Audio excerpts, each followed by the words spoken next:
I was ready. B.W.O. B.W.O. B.W.O. Brothers with opinions, now we spreading the word. In this world, things get hard cause we've been blinded by ignorance, man. Fear the unknown to progress is a hindrance. Silence is consent, so let your voices be heard. Man, we brothers with opinions, now we spreading the word. Bringing light to the dark, revolution is an art. Man, a lot of people talk, but they ain't never walked apart. Gotta shine a light on poverty and fight against injustice, and always speak the truth. Hey everybody, welcome back to B.W.O. I'm here with Chris Tucker. What's up? What's up? About to have a special guest on today. We're missing a couple brothers. We don't know what's up with them. But Chris, you're going to get us started with your high energy this morning. Yeah, my high energy. I know you've worked 12-hour shifts the past week or so. But still, I'm exhausted, but I'm up. I'm ready to go. Start season 2 with the new James Wood head coach, Mr. Coach Higgs. And we've had him on as a guest in the past, but, he was at Daniel Morgan. So moving up, glad to see him being successful. And, the thing that he wants to do is coach. So going from middle school to high school as a head coach, that's a pretty big deal. So we're excited to have him on and hear how he's going to change James Wood's culture around over there. Hey, Mr. Dixon did the same thing. He started at Daniel Morgan. A lot of people probably don't know. He started out as a football coach for a few years and then moved to basketball. Yeah, I must have been a little kid when I don't even know when he coached over there. It had to be in the 80s, but yeah, he did.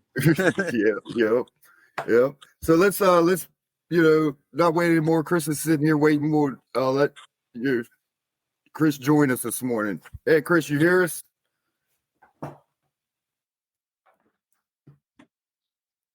You there?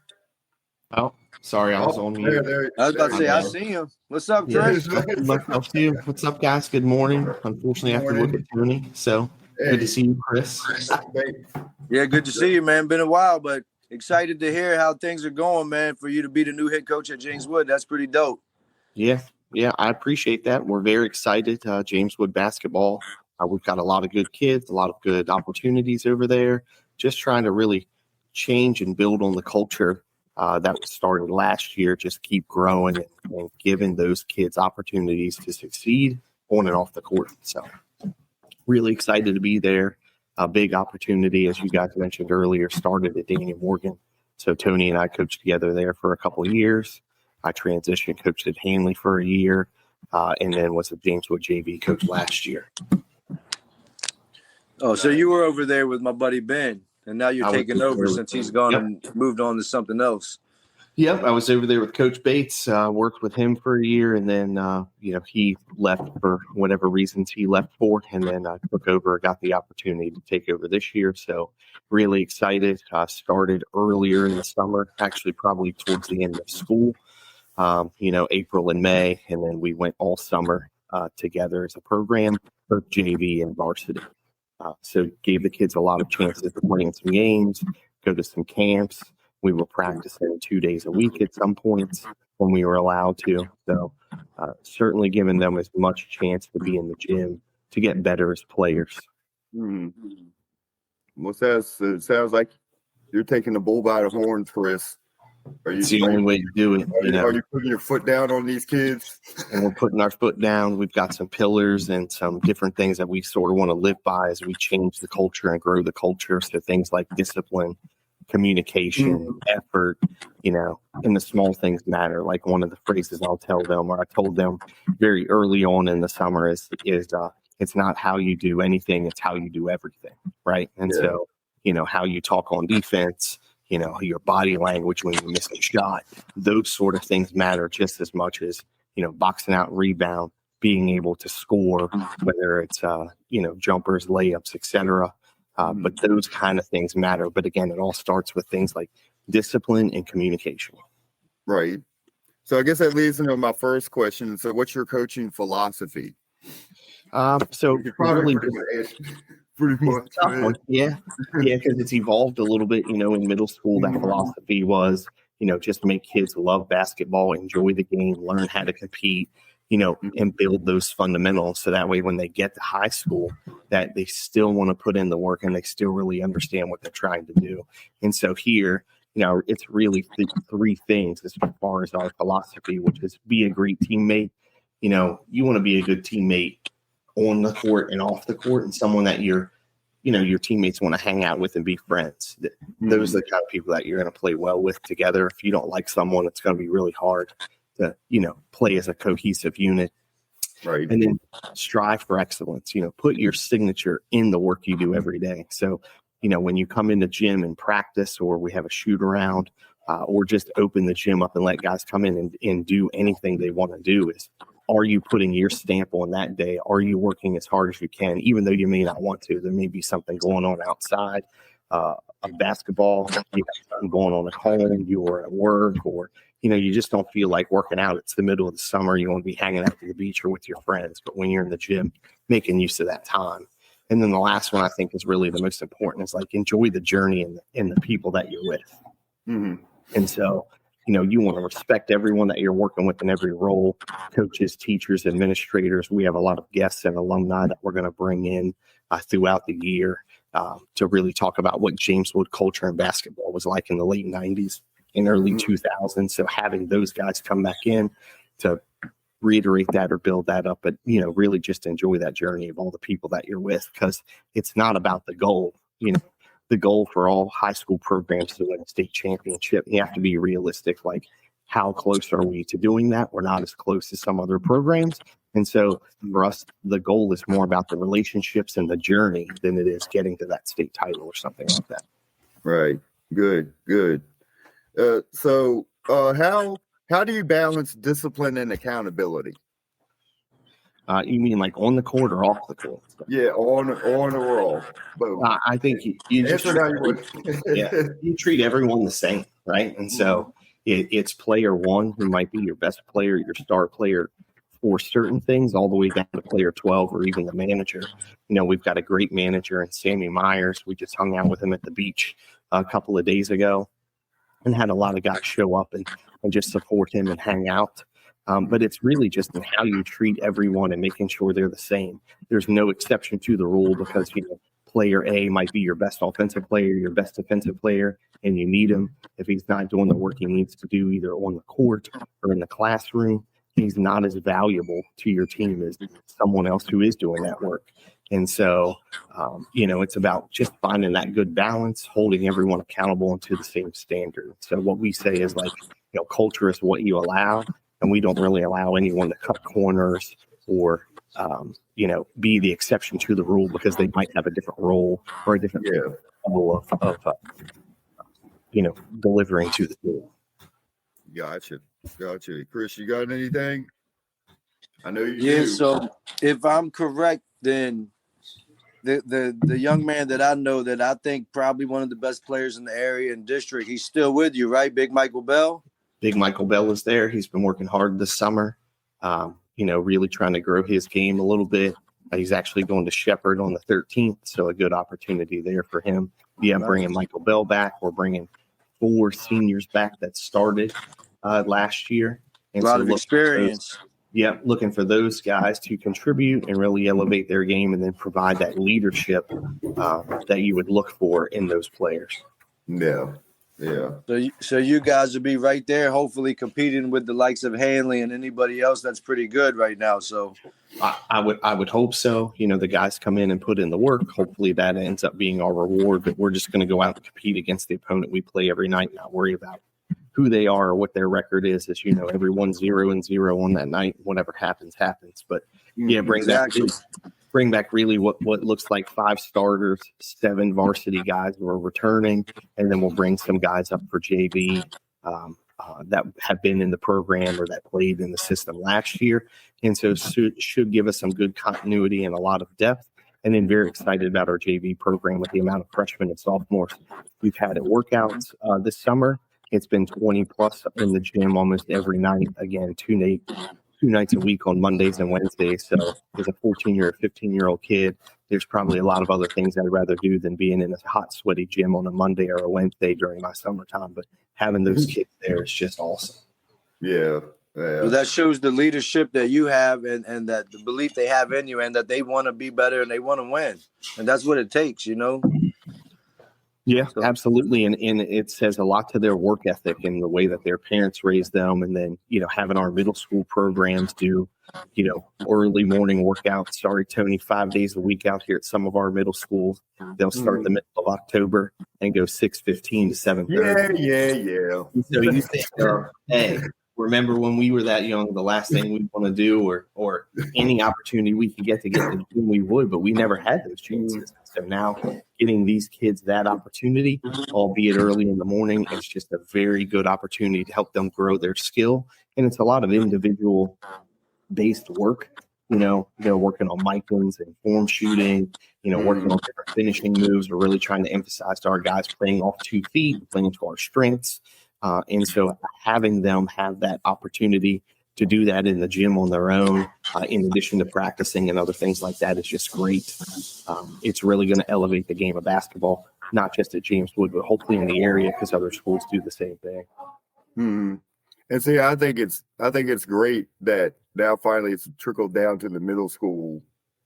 All the middle schools. Oh, It don't matter, county, city, whatever. The kids are taking it. I get like you say, you still want them to have fun, but because some kids in middle school are like, you do find out who's serious, who's not at the same time. That's true. 7 a.m. workout, and who really wants to be somebody? Yeah. And I mean, when you open the gym at 6:15 or 6:30, and at Daniel Morgan, when we were there, I could think of just a handful of kids that would probably show up and come. And then, we had a team one year that was begging us to practice, like, Coach, we want to be in the gym every day. Right. Could have been there on Sundays. We could. And then when you look at the numbers of tryouts, even last year at James Wood for JV, we probably had 40 kids try out, 45 kids, which is a big number, especially at a school that's, not traditionally known as a basketball school. Right. Mm-hmm. Right. And then you look at, what we had at Daniel Morgan. I mean, we had 60 kids one time, and it was over Halloween. We had kids in Halloween costumes. So a wide range of folks that are interested in playing basketball or learning about a team sport, which you don't want to turn that down or turn those kind of kids away. Yeah.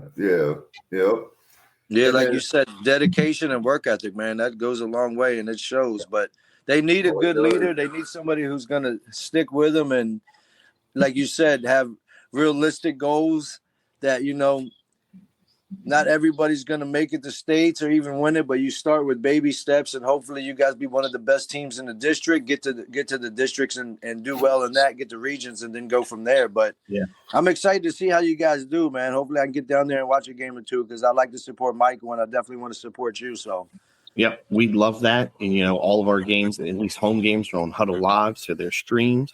Mm-hmm. Now has your sorry, Chris, has your schedule came out yet? Nobody's basketball schedule came out yet, right? It hasn't been released to the public yet, but I do have it. So I do know our first game is, I'm looking at it now, it's December 1st. So I was going to ask that next when the season starts. So nice. Yeah. So tryouts for the area start November the 10th, right after, that last dead period, election day. So you get 3 days of tryouts, and then we have our first scrimmage. I'm looking at it now, the 17th. So we'll have, 2 or 3, really solid practices before that scrimmage. Right. To implement some of the new offense and make some of the other changes that we're going to make. We've started doing it this summer, so we're a little bit ahead, but we'll finish putting in all that game plan, get our new JV coach integrated in plenty of time. So now, can you name your coaching staff? I can name my coaching staff. You want to give them a shout out? Yeah. So Coach H, Paul Hojdovic is our varsity assistant coach. He's a marketing teacher at James Wood. He played baseball at Shepherd. He bounced around, did some things at Shepherd, did some things at Elon and some different sports. So really excited to have him on board. He was on Coach Bates' staff last year, so a huge asset for us. And then Quentin Jones, who played at Millbrook, played at Shenandoah, and nice. Will be our JV coach. And so my goal when I was looking for a JV coach was, can I get someone who can elevate our players' skills and knowledge, and then be someone who can not only relate to them, because, Quentin played at Millbrook. He had a successful career. It could have been more successful in high school. He had a successful career in college. And I say it could have been more successful in high school because I believe, if I remember correctly, his senior year or his junior year, COVID year. So his, that's a lot of kids though. It was cut short. He still got an opportunity to go play at Shenandoah and further his basketball career. But I really wanted someone else who had positive energy and positive experiences. And Quentin is a great personality that'll be able to connect and relate to our kids in our program. And he's That's also awesome, man. I didn't know Quentin was over there with you. Hey, Chris did look. I didn't even spill the beans, Chris. Look. Surprise. Yeah. Yeah, because he just graduated from Dean College up in Massachusetts, or Dean He University. did, yep. So And he's working at fast basketball, with James Frisbee and Coach Blue from Shenandoah and those guys. So he'll have a good opportunity to, grow his teaching skill at the same time he's at fast, same time he's over with us at James Wood. So really excited to bring him on board. And then he was a 1-year Rising Stars player. He played for Wink City and some other AAU programs here in the area. So he'll bring a lot of good experience on and off the court that I'm excited about. Yeah, nice. That's like me. Go out and get that young blood. That's good stuff. Yeah, because you've got BJ working for you. Him and BJ both played 1 year for Stars for me. So, again, great kids who really love the game and they want to get back and, help younger kids in the area get those opportunities and get better. Because those guys both played in college, right? BJ played football in college, Quentin played basketball. It gives them an opportunity to say, hey, this is what worked for me, or this is what I was taught when I got to college that'll make you more successful. Yeah, it's just their experiences go a long way with these. Yeah. Plus, they're young and they can relate to these kids, unlike us getting old. Exactly. I'm old as dirt.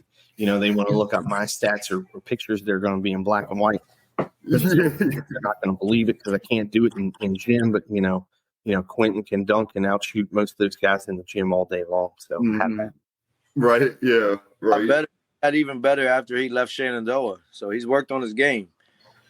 Yeah, absolutely. And if you follow him on social media, he puts out a lot of good videos and a lot of good messages about the kind of work that you really have to do. And then again, plug in fast basketball a little bit. Those guys are great working with kids and really further their game when it gives them an opportunity to work on things just outside of practice. Tony, as you know, if you have kids who just show up for just practice, they're not getting as good as they could or can. You've got kids in the gym 5 days a week at a number of different places, whether it's fast or other trainers in the area. There's a lot of choices, a lot of good choices. So having that opportunity for kids to go there is just phenomenal. Yeah. And adding on that, it's what you do outside of practice on your own. And it's not hard and it's not hard to tell, even if you can be the most talented athlete in the world, but a kid who outworks you in the gym 3, 4, 5 times a day, they're going to surpass it. And you see it, especially once we get to the high school level, being at the middle, and then who keeps putting in the work, and they'll surpass people. But they weren't the most talented, but it's all about putting that work in. That hard work and that effort, having discipline to do that every day or on your own, it's just going to make you a much better player and a much better person than someone who just tries to do it, the once or twice a week that you're practicing during the season. Yep. Totally agree. James Wood? Sorry? Did you ever go to James Wood as a high school student? No, I am a Hanley graduate. So I graduated in 97. And I saw Coach Dixon at Family Day last weekend. He gave me a hard time because I was carrying a James Wood basketball bat. But he did wish me luck and congratulate me, gave me some advice. So always respect him or respect either my former coaches or colleagues that I've worked with, over the past 15, 20 years. And, taking something from them that I've learned along the way is just a huge value add. Now see, Chris, putting on James Wood stuff would be like me putting on Washington Commanders stuff, being a Cowboy fan. Like that would be hard. But it's not as hard as what you think. We've got great kids. We've got a great administration, great facility over there. And so, the kids really make it what's the balance. That's right. You all built, I don't think a lot of people know y'all built a new gym just what, last year, right? It opened. Well, we don't have a new gym. The school went over a full remodel. So the gym got a makeover, but it's not a brand new gym. Oh, okay. Yeah. Yeah. So there's a new, it looks very similar to Frederick County. There's a window wall on the backside, which you can see into the school and see the cafeteria and some different things. The secondary gym has been upgraded a little bit. The bleachers, we just, refinished the floor again. So there's a lot of upgrades around the building to really make it a much better experience. Yeah. The new gym would be great though, but Right. not right now. So Yeah. Well, Who's the gym named after? Get some wins. it's named after Don Shirley. So Okay. Do you know wow, who that is? sorry, I'll take that back. Wendell Dick. I'm sorry. Oh, Wendell. and no, Yeah, I was like, I've brought him up before because Yeah. he passed I had to away correct sadly myself, a few yeah. years ago. Mr. Dick passed away a few years ago, but when I was little, he was always over there. He was a great man, and he really cared about people. So Absolutely. Yep. And we have that. it was sad he passed away. Definitely, when I was told about it, I was like, oh man, I remember. Yeah, it's a big loss. Every single day, just such a culture builder over there, and really, he loved the community. Yeah, he gave back a lot. And we have the Wendell Dick Hall of Fame there. So when you guys do come to a game and come in the entrance there on the right hand side, we've got the Hall of Fame, which mentions all the folks that have been inducted and when. And it just looks really good when you come in there. Gotcha. Okay, Chris. A couple more questions or a few more. Fire away. This is good Yeah. stuff. So how do you stay updated on coaching techniques and the latest trends in basketball? That's a tough one because there's a bunch of different But ways you to are, do it. hey, I always tell people you're a basketball mind, though. I can say that. You love There's the a bunch game. of different ways to do it. I work from home. I'm in IT. I watch a lot of obscure basketball and film. So I watch a lot of D2 and D3 and NAIA games, whether it's this year or last year. I watch a lot of European basketball, some WNBA, because those kind of plays and sets and the things that they're doing really relate to the kind of kids that we've got at James Wood from an athletic standpoint. If you try to watch what they're doing in the NBA, it's a lot more, one, it's a lot more complex. And two, you're looking at guys that are, 6'3" to 6'8" in athleticism that we just don't have. And so trying to get us to emulate what they're doing, it's just not going to work out. But I watch a lot of obscure basketball. I follow a lot of coaches on social media. And then, there's a coaching association here in Virginia that has now really done a lot over the last 12 months or so to get information out to us. And so they're having an in-person session in September in Charlottesville. And so that'll be a good experience to go to and see what those guys are talking about and deliver some good messages to us.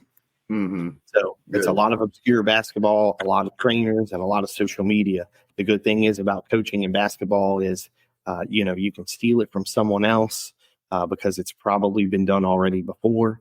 If you're inventing it the first time, then maybe it's not the most successful thing. Right. Yeah, I always say, Chris, as a coach, you got to be a student as well of the game. And a lot of coaches have probably they think they know it all, but it's like you always got to be willing to learn and adapt to the times as well. Yep. Mm-hmm. You got to look at it with an open mind and say, okay, if it's working for those guys and it's successful there, then maybe we should try it here and see how it is.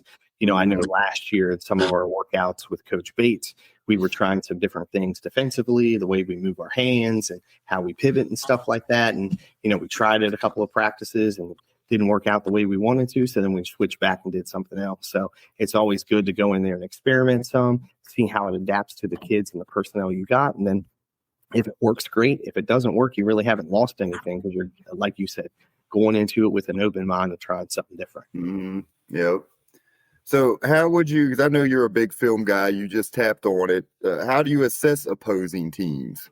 So spend a lot of time watching film, but I also like to go watch in person. And so the one thing that you can watch for on film, and I was talking about this with Coach Green from Millbrook the other day when he and I were talking, is, you can watch and understand their plays and calls on film, but all that's going to change when you play each other. You may run the same set, you're going to call it something different.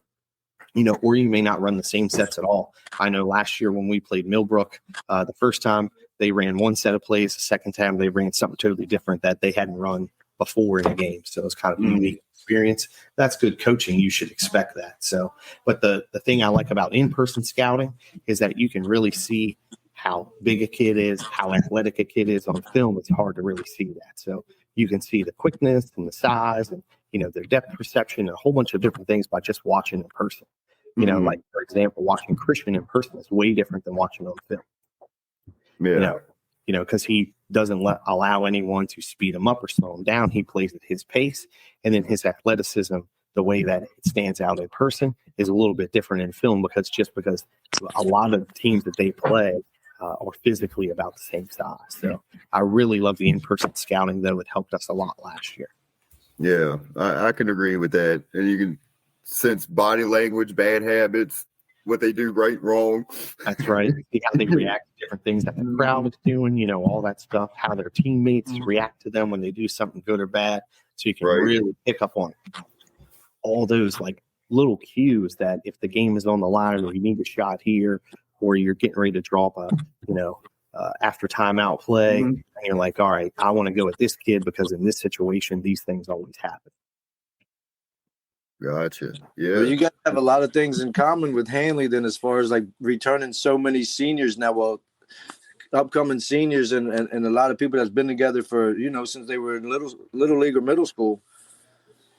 Yeah, it's exciting. I mean, there should be a lot of good competition. And when you think about all your rivalries, Millbrook, Sharando, Hanley, like you mentioned, when you play those teams night in and night out, you're going to get their best effort, regardless of what, your regular season record is going into that.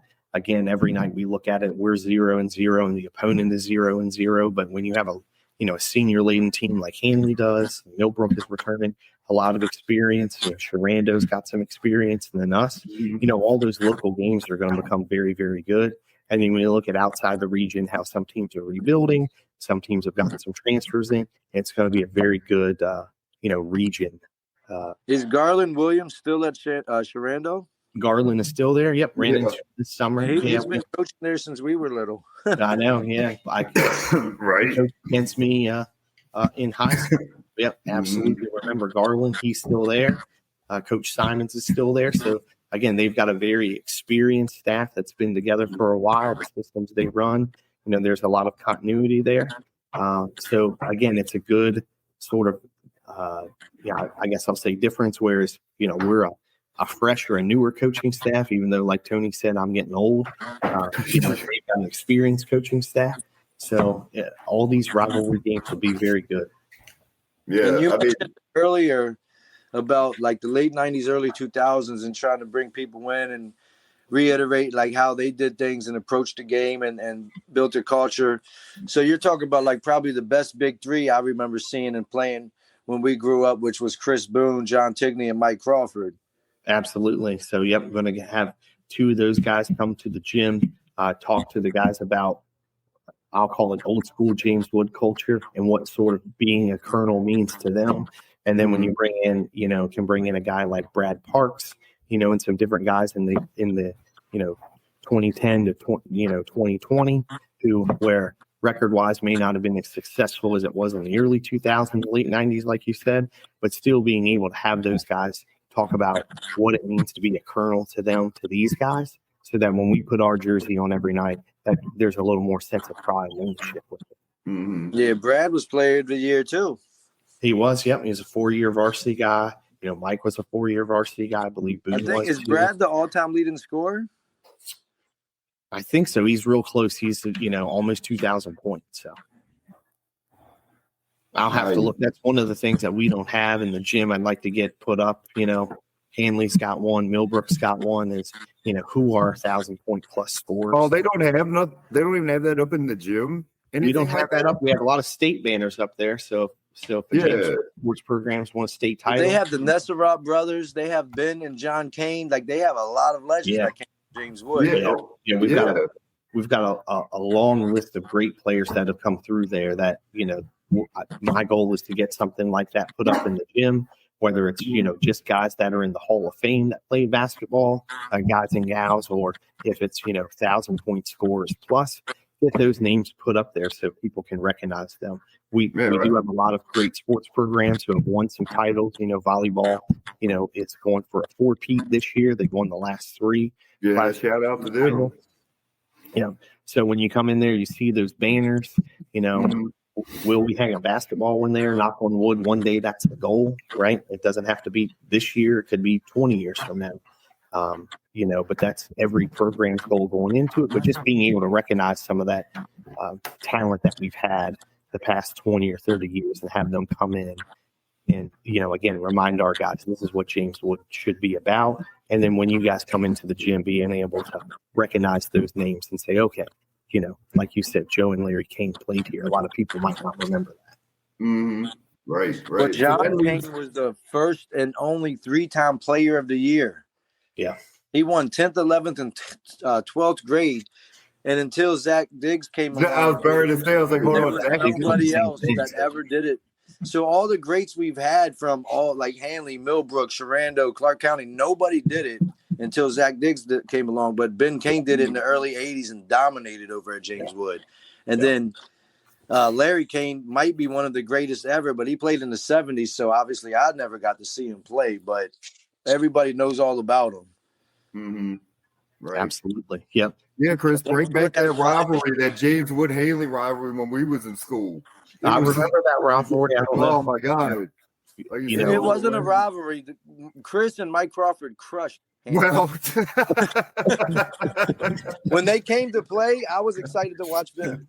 I remember the game. They were good. It was exciting times. It seemed like the gyms was just packed back then. Even at James when them games came around. The atmosphere and the culture. Yeah, the atmosphere was And that's what we want to get back to. We want to pack the stands over there, have a great student section, and put a good on court, product or experience for the fans that do, come to see us. That's what we want to do. And whether it's win or lose, we want to be in every game.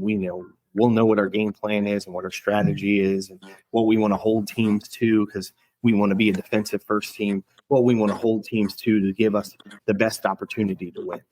Right. And that's what we want. So Chris, a couple more questions. So you pretty much answered most of them, but so what is your short-term goal and long-term goal for your program? That's a good one. So short-term goal is just getting the culture moving in the right direction. Again, focus on discipline, communication, effort. We want to have a team GPA between 3.2 and 3.5. So not only are they athletes, they're student athletes, as you guys know, first being in high school.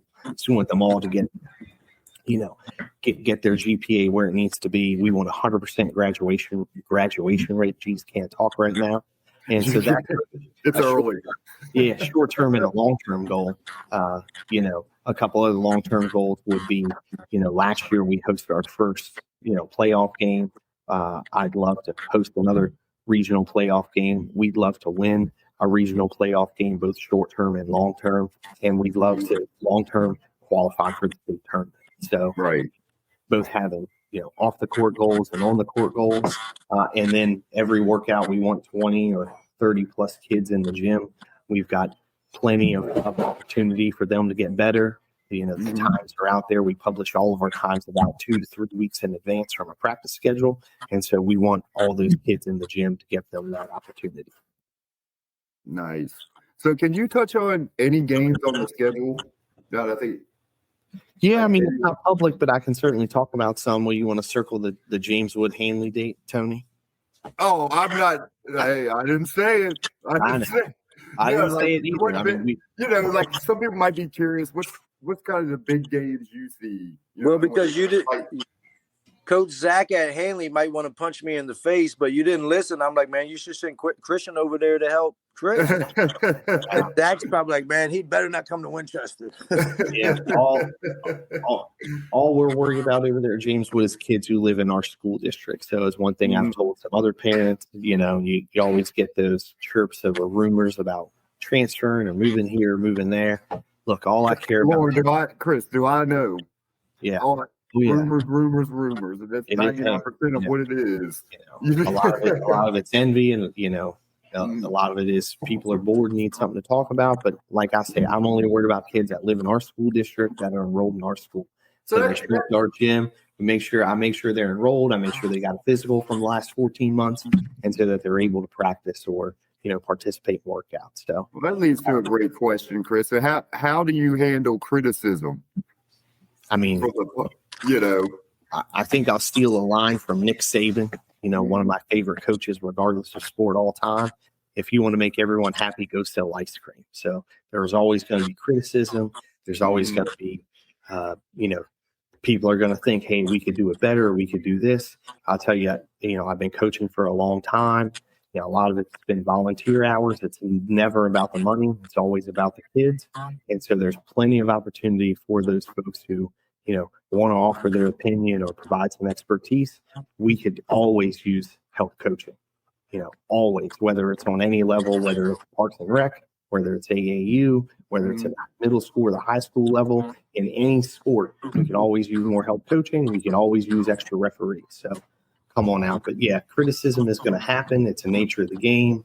You've just got to have thick skin and move on. And right. Your kids better than anyone else, and you know what you stand for and what you're working on in practice. And, if you fall short, obviously it starts at the top of coaching. I'll always be responsible for that. But there's blame to go up and down the program. But again, it's going to start with me. So yeah. Well, good. Take accountability, Chris. That's right. You got to. Unlike you did with me at Daniel Morgan. Oh, we took accountability. We had some good years. Good years. Come up short in the championship game on the road, but then we pulled it out the next year. So I would say all of our big games are rivalry games. Millbrook at Millbrook, and then they come to you, or Sharando or Hanley, and then vice versa. Like, those are going to be the biggest crowds, the most intense crowds, and really just an intense game. Like, we play Sharando in early December, and that is going to be a packed house.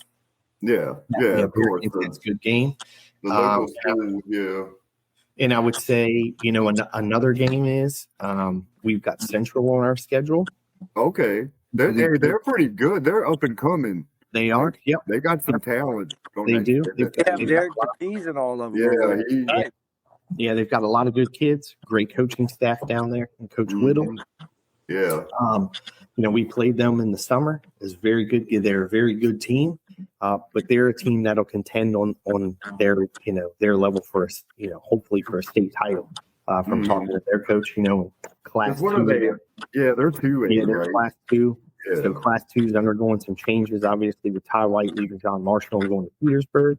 And so it gives really Central, who is a well-coached, well-played team. They run their system well, and they can execute. It's going to give them a good opportunity to, step up and play.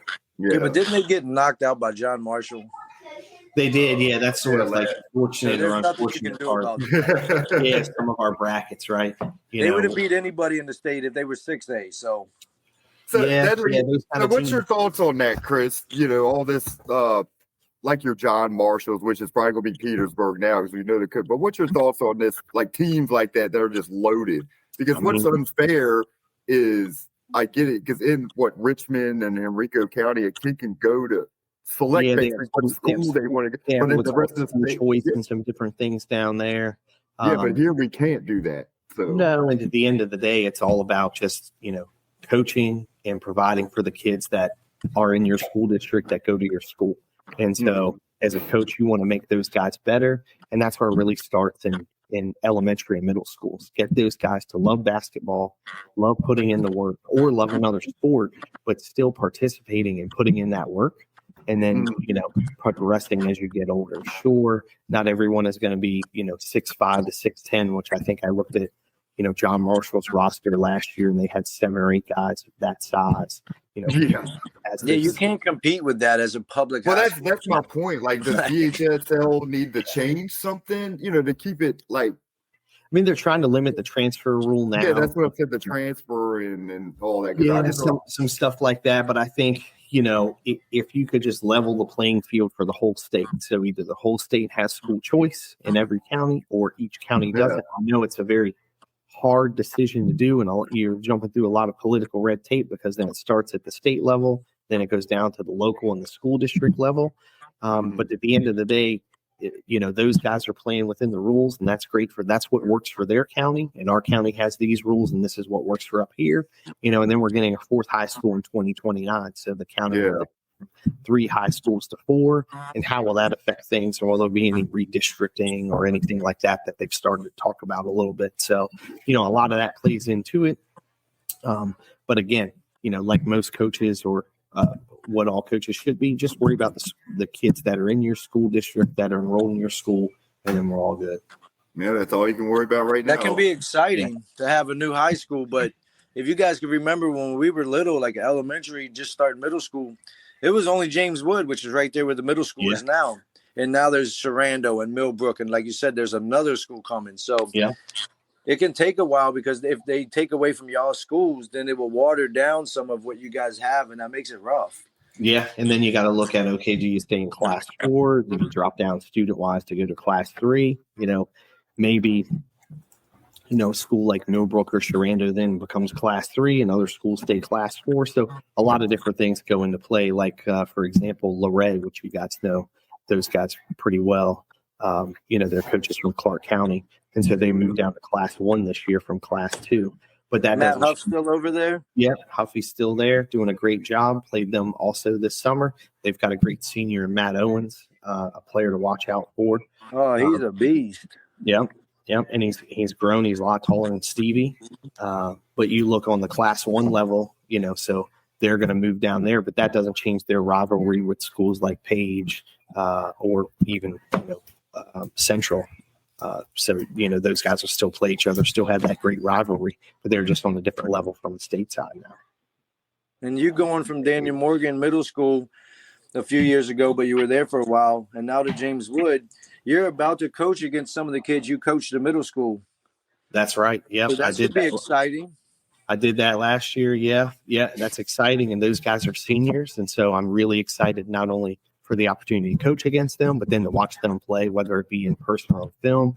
And even though they're former players and I'm not in that program anymore, still wish those guys nothing but the best of luck and succeed.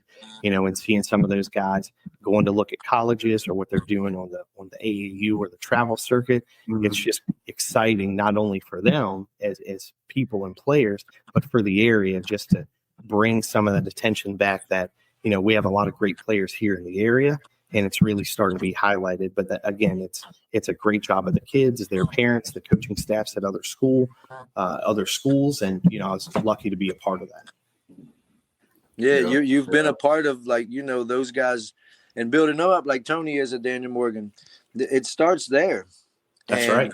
For you guys to be a part of that development before they even get to high school, and now that you're at the high school level, though, that's definitely exciting. And you should be proud of yourself, man, because you guys do a lot with the kids. And you don't get enough credit as a middle school coach, but like you said, that's where it starts developing them from there, getting them ready to take off in high school and hit the ground running. If you have a great program, just teaching them good habits and really making sure they love the game, right? Because the game is not all about the trophy or the accolades or the wins and the losses. The game, the love is all the work that you put into it, grinding in practice.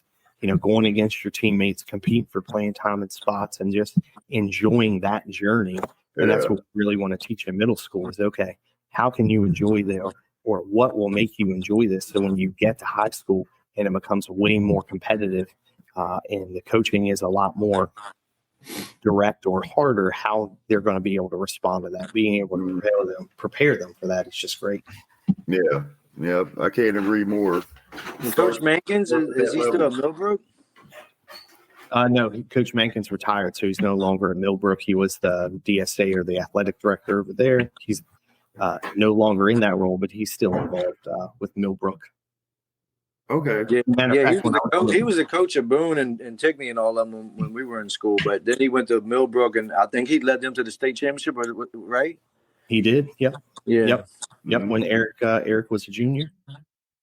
Before he transferred out his senior year, but he led them to a state title. They had a lot of good players in that team, not just Eric. So I don't want to talk just about. They had the Clayton brothers. Yep, Jordan Sugars. And he went to play college ball. So they had a squad over there actually. Yep. Yeah. Andrew Oates, who's on the Millbrook coaching staff now, was also on that team. Mm-hmm. Right. So a lot of good players coming back to coach here in the area. Well, all the Hanley stuff that they've done, not to be funny, Tony, because Christian's there, I wish them the best. And, I would love for our high school to finally win a championship, but we never have. Millbrook came and did it, real quick. So hopefully, Chris, you can get there too, because nobody else in our area has won a state championship in basketball. Not for the local boys. No, yeah, Hanley is very, very close. They had a great playoff game I was at last year to watch. A great atmosphere there. And they, just came up short, but obviously we wish all of our local high schools the best once you get to, to the state tournament. But when we play each other, it's 0-0. We're just hoping we're going to compete and be the better team that night. Right. So, Chris, could you highlight, I guess, any upcoming stars on James Wood? Yeah, so I'll talk about a couple of our seniors. So, Chris already alluded to Mike Bell. Yeah, Mike has a lot of length. He's 6'5". He's really athletic. His game has grown a lot. I believe, going back and look, he was on JV as both a freshman and a sophomore, and so last year was a first-year varsity player and started all year. Then we've got Brody Serball, who is all district, all region, honorable mention player.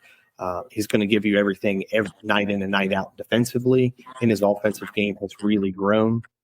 Really excited to watch him. He's one of those guys who's just going to leave it all on the line every night for his team. And then we've got Ashby Copenhaver, also was an all-district, type of player last year, as a first-year player at James Wood. Offensively, he brings a lot to the table. Defensively, as you know, Tony, from coaching him in middle school, he's going to give you a lot of effort, but it's still about bringing that part of the game. Then we've got Ronnie Barrett. Ronnie is a junior. He's a unique post type of player who sees the court very well. And so we're hoping that, Ronnie continues to grow his game, because this will actually be his third year on varsity, because he was on varsity as a freshman. Right. And as a sophomore. He started on JV his freshman year, and they moved him up after 5 or 6 games. And so, those guys are sort of the core of what we've got, but we're returning 7 total players. Another player I'm excited about, Ethan Tran.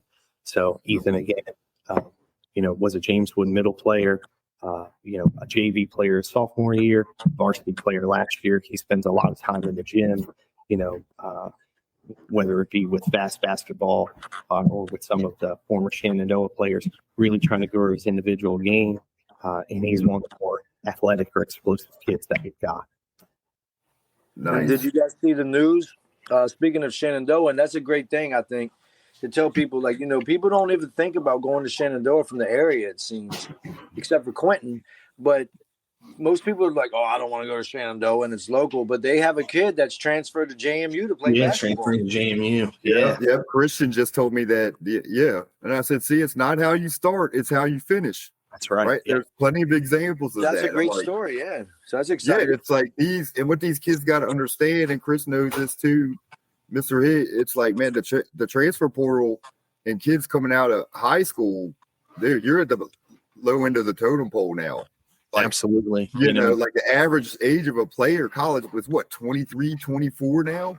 Yep. 23, 24. You've got there's a lot of kids or a lot of coaches, I should say, who, they're getting a new job. It's their first year, second year, they're on the line. And so it's a lot easier for them to win and grow their program with instant results if you go to the transfer portal and get a player who's already been through that college experience to really understand what it's like to live on your own or be away from home and have to be responsible for things versus, an 18 or 17 or an 18-year-old high school student who's really going through it for the first time. But they're trying to change those rules, going to JUCO now and some different things like that. Or like you said, like Shenandoah and some other Division II or Division III schools that players should not overlook, as an opportunity to get a free education for a sport. Obviously Division III doesn't give you athletic scholarships, but if you can qualify academically, you can get, plenty of money to pay for education there. Use sports as that vehicle to get that education. Not everybody, or a very small percentage of players will either go play overseas, will play semi-pro, play in the NBA, right? And so how can I use this sport that I'm playing and grown in to get that free education or get part of my education for free. So I'm set up for success after college. Exactly. Yep. Use that athleticism, everybody. Go get an education. That's right. But, None yeah, of us Chris. had any athleticism here on this call. So No, we just had grit and fight. That was it. That's about it. But athleticism, we got the short end of the stick. that's right. But yeah, Chris, anything in closing you'd like to say? This is great having you on. Always No, I fun. appreciate the opportunity to come on here. I've been very low key as far as social media or different things like that. I'm not a big social media guy anyway, or talking to the paper, those things. I just, if they reach out to me, I'm happy to do it. I'm glad to, be on here for you guys kicking off season 2. Looking forward to you guys talking about the Hanley football team championship state title. Oh, yeah, our big episode. So, I know that one episode. Yep. But very excited again to be able to come on here and not just talk about me, but James Wood basketball and how how valuable and good of an opportunity it is for our kids. And I really hope the community comes out and catches a game because it'll be a very good experience. One of our guests that was an all-state player and Hall of Famer from that team, his kid is at James Wood. So Jason Andrew. Yeah, Jason LaRue is there. Heston. Yeah, Yep. so people pick on him like, Shoot, there's 2 of them are there. There's 2 there. Chris, there's 2 there. Andrew LaRue and Partlow. So Partlow goes to James Wood also? Yeah. Yep. Yeah, I told you that. Yeah, Chris, I told you that. We have 2 from there, and Andrew, was. Now what's up with that? You got all the Hanley alumni over at James Wood. Now what's I guess property values in the county are a little bit better than the city. I don't know. So, but yeah, Andrew was in the program last year. Heston was a kid. We sort of talked about, hey, you want to play basketball? Remember, Tony played at Daniel Morgan for a year. But he's a heck of a football player, though. He is a great. He's a great football player, and he's great, like his dad.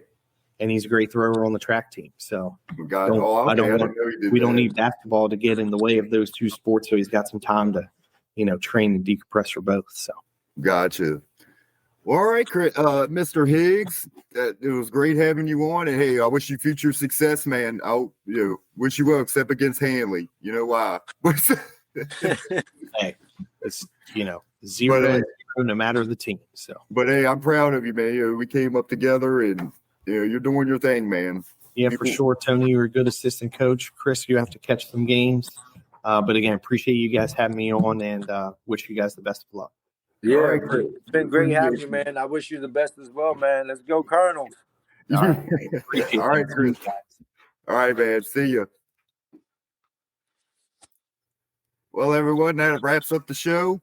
Chris, that was fun. And next week we're going to have Emirates Worrell, Rylan Stribling, and Hassan Akambi on. That should be 3 young superstar athletes. Two already going off to college in about a week or 2. Mm-hmm. And one that's might go straight to the Olympics. Yeah, Ryan's a beast. So that's our next episode, everyone. We got a nice young local talent on, athletes, and they're doing big things going off to school. Except for Ryan, he's going into his senior year, I believe. Yeah, senior year. So yeah, we'll have those young athletes on and talk about their successes and trials and tribulations, all that stuff. So good stuff, Chris. So we'll end this, everybody. Thanks for joining us, and we'll see everybody hopefully Thursday night. We should be back on with those young athletes. All right, everybody. Later. Silence, revolution televised. Ain't no good in private. Not knowledge to the ignorant. Ain't never been bliss. Stand up and be heard. We the new activists. Yeah, brothers with opinion. Let the convo begin. Communication key, but then you must comprehend. Preach B.W.O. Let your voices be heard. We enlightened by the truth, and now we spreading the word. Let's go. How do we learn to live when we conditioned to die? Most people fail before they start because they don't ever try. Man, they told us we was worthless. We believed in the lie. We took it way too literal when Big said ready to die. The KKK turned the cops in disguise. Man, a lot done changed, but race still applies. 5-0, hands up, don't even ask why. Trayvon, Mike Brown, man, another mother's cry. Hey,